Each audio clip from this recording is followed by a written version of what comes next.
milleks on vaja metsa hooldada. Aga arvan ikka, et inimese jaoks. Et me seame omale eesmärgid, mida me tahame metsast saada, mida me tahame tulevikus näha ja selle järgi siis teeme ka selle hooldamise töö. Võib-olla alustaks ehk sellest valgustusraiest, mis me kõrval näeme seal.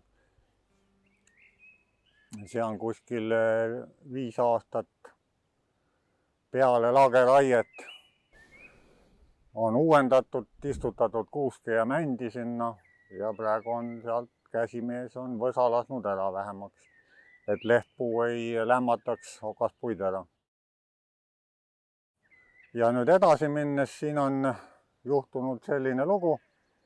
See kuivenduskraav on lõikanud ühe eralduse pooleks, mis eelnevalt oli kõik ühetaoline, aga praegu on erinevus päris suur.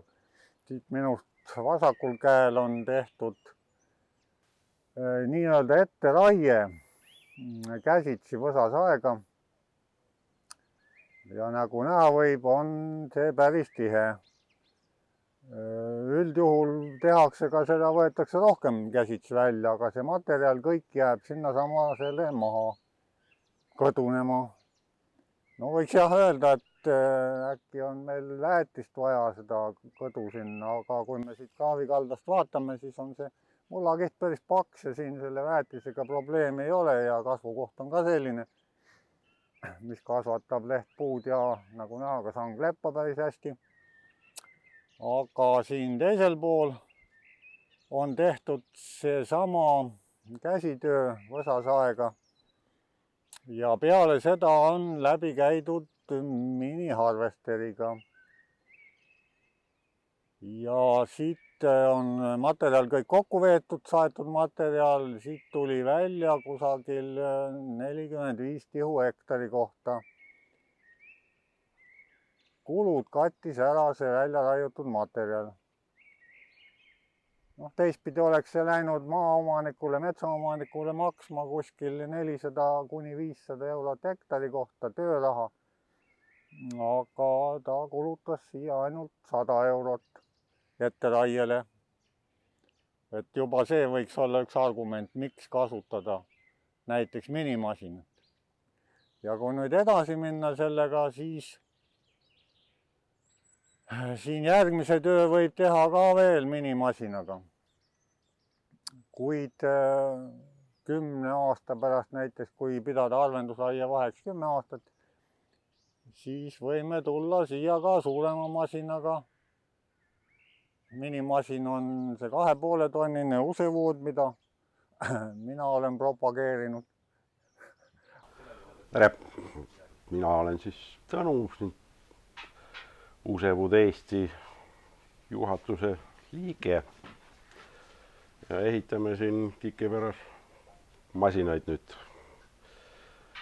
Alates sellest aastast on see nüüd Eesti toode ja proovime sellega metsamajandust nagu paremaks teha noorte metsade tarbeks. Seda tegemata tööd on väga palju meie metsades ja siis tekkis meil ka huvi selle vastu umbes 6 aastat tagasi, et majandada siin selliste väikeste masinatega neid metsasid. Tooteid on meil kokku 3 traktorit, on harvester, on vedaja ja on kombimasin. Ja meie oleme pidevalt kasutanud seda nagu harvesteri ja vedajat, siis oleks see töö nagu kõige efektiivsem ja tulusam kõigile. Kombimasin jääb siis sinna nagu metsaomanike, suurmetsaomanike pärusmaale, et saaks majandada oma metsi ise omast vabast ajast ja toimetada seal vaikselt. Euroopa Liidus kasutatava mootorid nüüd peaksid olema E5 mootorid. Selle lisendil on siin E2 mootor, see toodang läheb nagu kolmandasse riiki, kolmandasse maasse, ütleme niimoodi. Kus on samamoodi tõusnud huvi nende väikeste masinate vastu. Kombimasinal on siis 3-käigulised. Võimalus on siis esimese käiguga, kus on kõik 8 ratast lukus.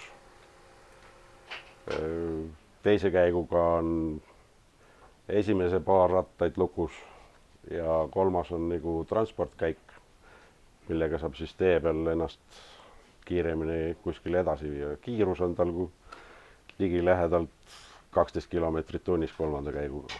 Vedajal forwarderil nagu on veel keerav tagasild, mis annab eelise peenikeses väikses puistus puude vahel manööverdamiseks. Masin tuleks täpselt oma esirataste jälge pidi nagu järgi ja kahjustamata vähem puid. Siin on hooldatud mets. Võiks ka öelda, et puupõld, sest enne neid kaski oli siin lagemaa, heinamaa. Aga hooldamisega olemegi jõudnud sellise tulemuseni, mis praegu on ja ma arvan, et see on päris ilus. Selles metsas on tehtud, või ütleme võssa kasvanud põllul, siis ta on tehtud valgustusraie aastaid tagasi. Kasutasime ära erametsa toetust. Ja on tehtud 3 aastat tagasi siis nüüd minimasinaga harvendusraie. Kuna see oli suhteliselt välja veninud ja tihe gaasik, siis tugevat harvendust siin teha ei saanud. Ta on suhteliselt tihedaks jäänud kase kohta ka praegu. Mis hooldamise eesmärk? Eesmärk on, nagu siin näha, on tüved suhteliselt sirged. Kui nüüd mõelda puidu töötlemise peale, siis mehaanilise töötlemise jaoks kindlasti on sirgem puu parem, sest selle kasuliku materjali väljatulek sirgest puust on suurem kui kõvera puu puhul. Kui me jälle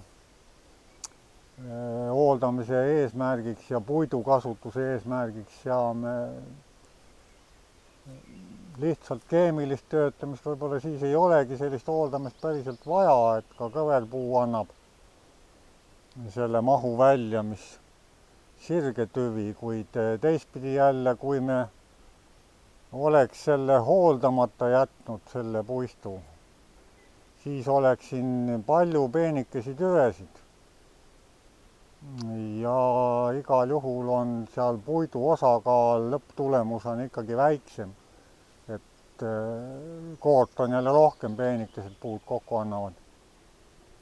Ja kindlasti veel, mis on ilma hooldamata, tekivad need üksikud suured ülevalitsevad puud, mis kasvatavad suuri jämedamaid oksi, need on hoolduse käigus kõik välja võetud.